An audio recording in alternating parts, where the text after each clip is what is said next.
Hi all, just a quick video to make sure you know what resources are available to you as you do the case study, which is your final assignment for the DLE 532 course, and also is something that you'll be submitting the last week of the course. So we still have a few weeks and I wanted to clarify some things. So I'm looking at Dr. Fernandez's page, and this is going to look similar to your page, probably a little different if you're in Dr. Palma's class because there are some minor differences, partly also because some of the material is in Spanish. But you are all doing the case study assignment in English, and just want to make sure that you understand some of the resources that are available for you. So in your case study assessment tools tab, you will find that you have a variety of assessments and inventories and surveys that you can use to supplement or to complete your case study, depending on your situation. If you are working with a guide teacher, ideally you have access to some reading diagnostic assessments, but you can use these here to supplement, or if you don't have access to a regular classroom, then you would use what you have here and what you're able to find online. But a couple of the resources I want to just go over: you have a learner profile. This was something that was added today, but we think it might be useful for you as you're just checking on some additional data to provide as much information you can about the student that you are working with. You'll notice that there's a place for LPAC score. If you can get access to that, you might not be able to, and that's okay if you don't have all the answers on this page, but that's the English language proficiency assessment in California, and that is what replaced the CELT, the California English Language Development Test, and both of those assessments are assessing the English proficiency of your emergent bilingual English learner students. And so if they are an English learner, then they would have an LPAC score. Something that's not on here that could be listed, and or maybe other relevant information that I just realized, is if the student is receiving any special education services, you'll want to add that. I'm sorry, it is there. But any other extra information that you think would be helpful that you can use kind of on this survey type data sheet. There's a language and literacy survey. You don't have to use all of this. This is just something you want to look through and make sure that that you have tools to kind of gather some data. The reading interest inventories and surveys are opportunities for you to, there's one on spelling, but the rest are really about students' interests, and you do want to provide a description of what the student likes to read, what their attitudes are towards reading. So use those inventories if you don't have access to one in your own classroom. I'm going to skip running record text for just a moment. There is a folder for concepts about print. So this would be for TK or K. Ideally, you're in a kindergarten or above classroom, but there are some special cases for TK, for example, which is transitional kinder. So if you have a focal student that is already starting to read the written word, then he or she would be a good candidate for the case study. So you can, we can make that exception. But anyways, there are some letter sound identification tools. So all kinds of different resources, and plenty online if you'd like to supplement with others that are not in your classroom and that are not on Blackboard. There's a phoneme and assessment, and for our bilingual teachers, teacher candidates, you see that we have them in both English and Spanish, so read those closely. But I'm going to go now into the running record text folder. Now, there's a website up here that's helpful, but then there are these folders, and each of them have text and the descriptions for how to administer these assessments, these running records. And these come from Flint and Cooter, and it is one publisher and it's one approach, and I wouldn't say it's the best, but you have access to these texts and it gives instructions for how to conduct them. So read those closely. But we also have a running record tutorial to support you with this as well. Whether you're using this approach that's available in these folders, or if you're using Fountas and Pinnell at your school site, or if you're using anything else that you have access to. So I'm going to scroll down to weeks 11 through 14 to clarify a couple of things. So we're in weeks 2. You had a module on evaluation and assessment where there is a formative assessment due on Sunday connected to it. But if you are a bilingual partner teacher, it looks a little different, and there's not a separate folder. So in the bilingual partners course with Dr. Palma, if you scroll down, you'll see that there is at the bottom, there will be a running record tutorial folder. But on this course, for Dr. Fernandez and for Professor Jacobo, you have the running record tutorial in its separate folder, which I'll show in just a moment. But everyone is in addition to the formative assessment due Sunday, you also have just take this table and add the diagnostic assessments you plan to collect. So it's really just you coming up with the plan this week. You can start assessing this week, but if you assess the week after Thanksgiving, that's fine too. You'll still be on track. So going back to the folder I mentioned on the running record tutorial. So this has no formative assessment tied to it, but I wanted you to know that it's there. There is an introduction that I provide, as well as some really helpful resources in how to conduct a running record. And we're not concerned if you do a running record perfectly. Really, we just want you to get practice with the running record. So this document I reference in my video, but you have access to it, and it's really a straightforward way of figuring out how to do a running record. We also have some important points to consider that Professor Cuevas-Santillon put together related to running records. So this 2-pager is well worth your time in reading closely. And then these 2 videos will show you a sample of a running record with a 6-year-old boy reading in English and a teacher conducting the running record. And then part 2 is the analysis of the running record. So this should be able to help you at least have an idea of what you're going to do when you get to the classroom to conduct a running record.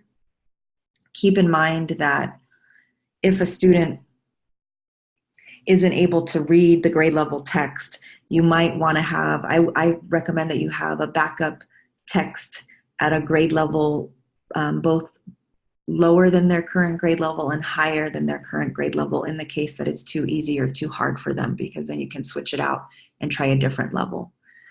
The other thing is that if you're worried that you won't be able to take notes quickly while you're doing the running record, I recommend that you record on your phone the student reading. And you can do that with Voice Memo or any app that allows you to do a free audio recording. So this wouldn't be a video recording, it would just be an audio recording of the student reading so that you can go back and listen to it. And then double check and make sure that same day that you marked the running record accurately based on what you heard. And like I said, I just really want to reiterate, we're not expecting you to be masters of running records. We just want you to get your feet wet. We want you to try this out. And we just want you to show that you are thinking thoughtfully about looking at the reading data of a particular student at the elementary school level. So that running record support is there for you. No formative assessment is tied to these videos, but we do want to make sure that you do watch them, and otherwise it will be challenging to do a running record without that support. Now, you might be working right now with a guide teacher who does running records. Maybe you've tried them before, so then that running record tutorial isn't necessarily something you need to watch or be aware of. Okay, in week 3's folder, and this is technically the week after Thanksgiving, but of course you can get started on this sooner, because the week of Thanksgiving, I'm sure that many of you won't have access to students, and we're technically taking the week off, but you can definitely work on this before the first week in December, which would technically be week 3 of the case study. But this just provides you with some supports for thinking about how to analyze your reading assessments and how to connect them to RECA content specifications listed here. You can look these up for more information, but a lot of these were covered in your modules. And the ones that weren't, it's very easy to to find information about it online if you need any clarity. There's a sample table for how you might analyze student reading data with the abbreviations, the acronyms for those RECA content specifications, and then a place where you can identify as a student strength, a need, or no evidence. And keep in mind that we know you're not going to have evidence on everything. That's not the expectation. But you are trying to connect and collect enough data so that you could speak to student strengths and reading strengths and needs or weaknesses in students' reading foundational skill development, because you want to be sure that you can then plan interventions targeting explicitly those reading needs. And I'll speak to that in just a moment.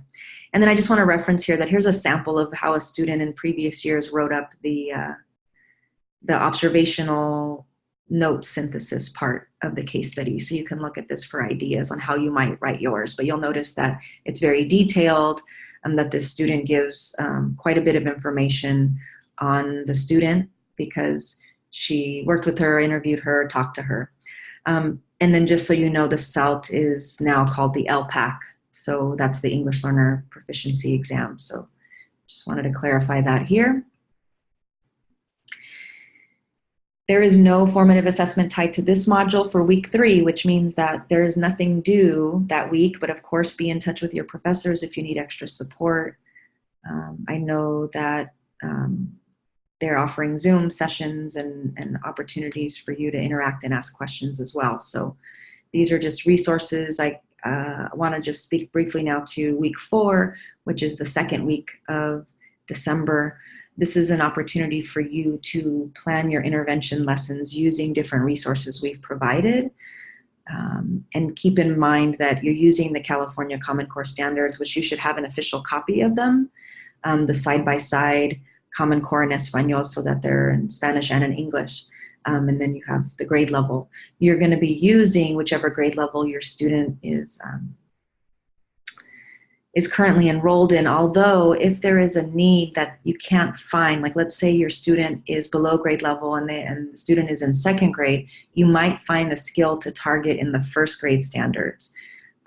So just giving you that as an example. So sometimes you do need to look at other grade levels if you're not finding the foundational skill that you're targeting. Because the reality is sometimes students are below grade level and it's not, and that particular skill isn't necessarily written in the standards because it's the expectation that students have already mastered it in the previous grade, right? So just keep that in mind. So here you'll see that this is the beginning of the section for grade 1, just as an example. You're planning with those reading foundational skills. And then if you've kept up with the modules, you'll know that these have been referenced by Professor Cuevas-Santillon in his modules. And anyhow, these are what you're going to be using to plan your intervention lessons. So you'll identify where students, so for example, if you're noticing that a student is having a hard time distinguishing long from short vowel sounds in a spoken single syllable word, or that means they need support with phonological awareness. Or maybe the student is having difficulty with reading fluency, right? Their ability to read with automaticity and accuracy. Then you might choose one of these standards to target in your mini lesson plan. And then all these other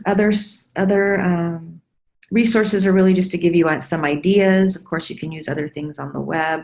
I do want to mention that there is a link for. Let's see if it'll open it up. I'm not sure if you can see. Let me just be sure that I'm sharing the right document. So this is what I just downloaded from Blackboard, what I just clicked on. But this is just a resource that can help you with planning where your reading foundational skills, what you might target based on what the student data is saying on what you've collected. So just know that this resource is there for you, and it also reminds you everything that you need to include in your mini intervention lesson. And it's a really short lesson, so it's not like your literacy lesson plan.